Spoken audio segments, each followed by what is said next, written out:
Hi friends, so I have a fun tutorial for you today. I came across these and thought I have to paint those. And I think this is going to be a really easy one for you. So it's going to be cotton. And I think these could be some fun little additions to your flowers to add in that are relatively easy. So we'll be using our side of our brush. I'm using, let's see, my Princeton, of course, big surprise, number 8 Velvet Touch brush. But any round brush will do, although I love my Princeton. And then I'm just using some 140-pound cold press paper, and this is actually rough. So I'm crossing my fingers that this comes out okay.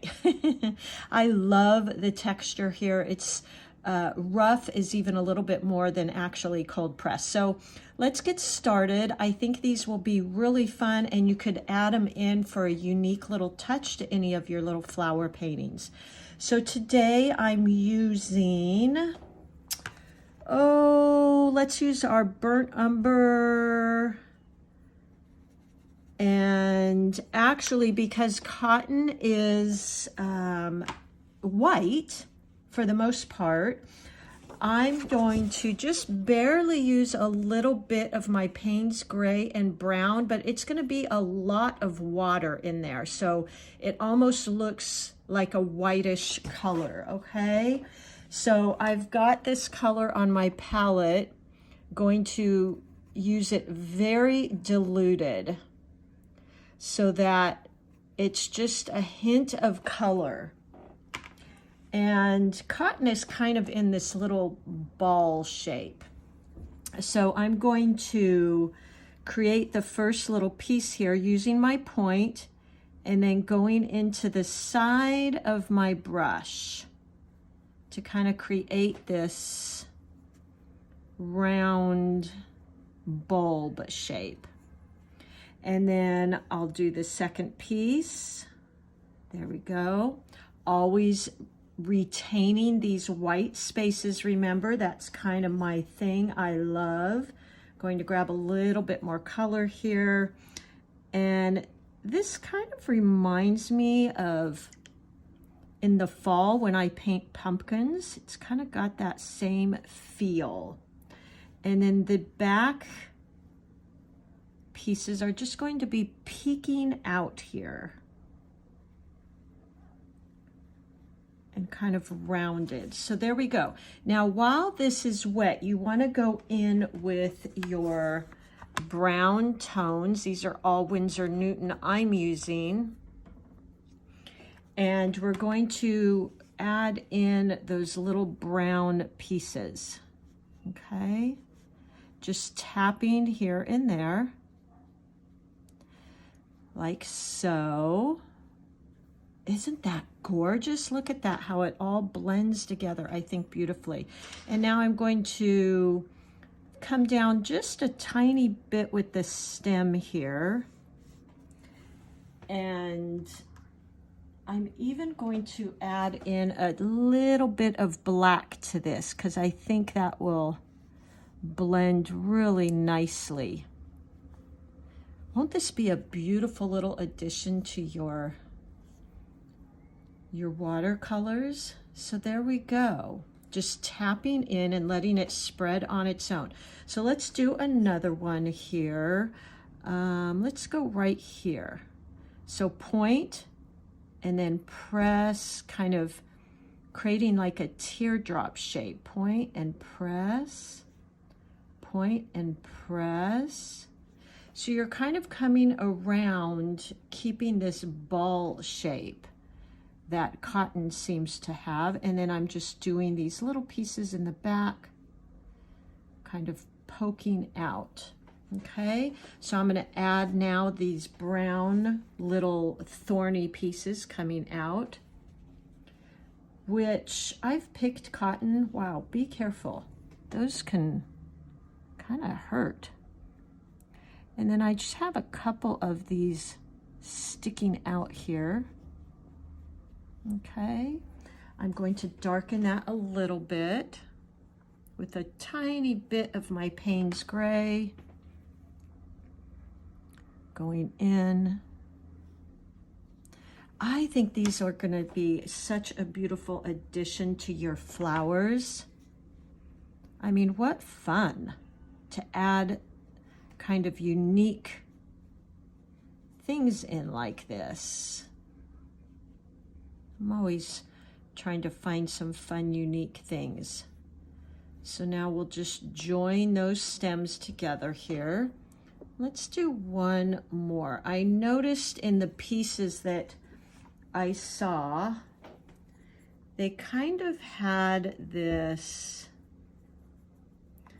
little, I guess, the little, I don't know what you'd call these things sticking out. So make sure you add a few of those in.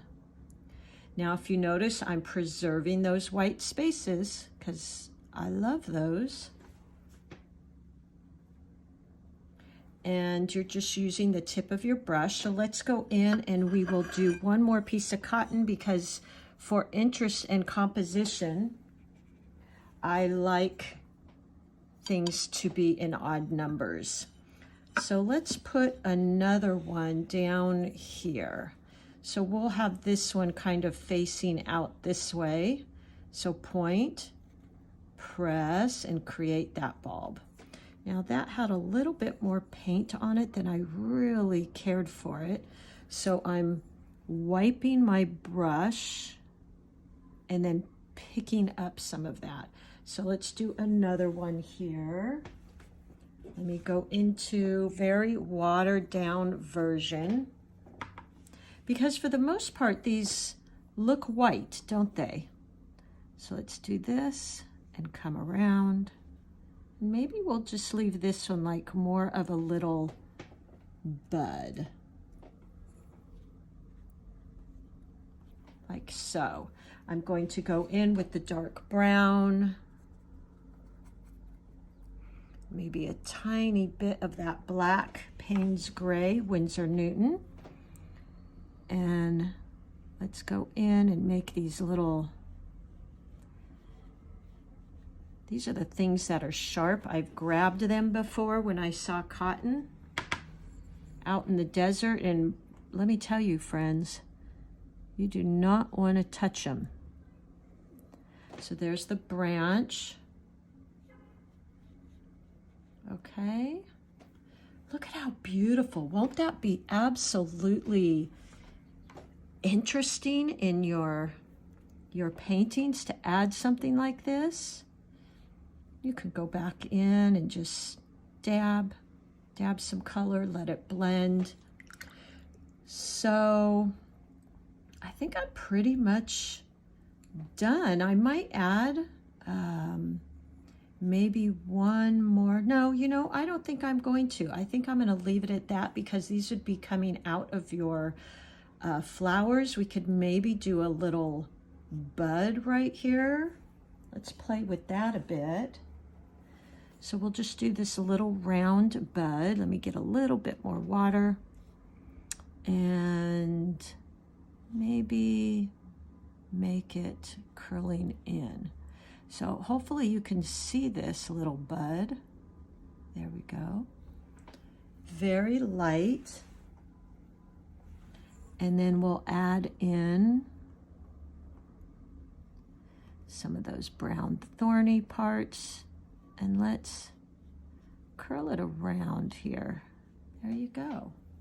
Isn't that lovely? Now, if you notice, I talk a lot about creating interest by varying the values of your paint. So if you notice, this one is very light, meaning I have a lot of water in there.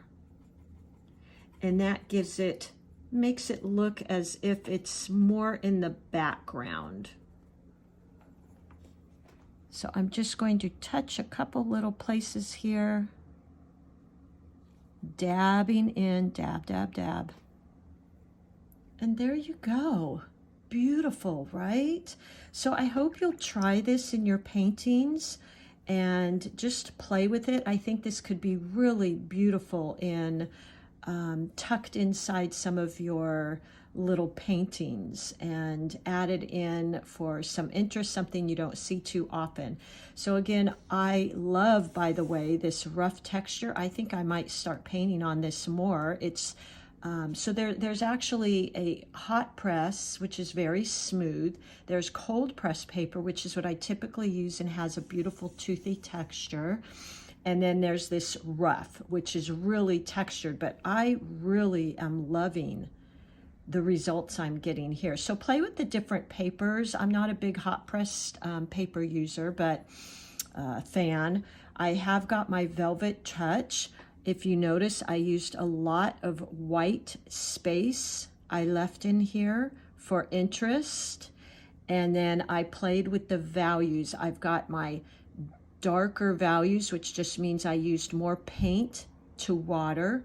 And then like this is very watered down and it gives it that effect. It's in the background. So there you go, my friends. Play with this, have fun with it. I think this is an easy little one. And happy painting. Thanks for joining me.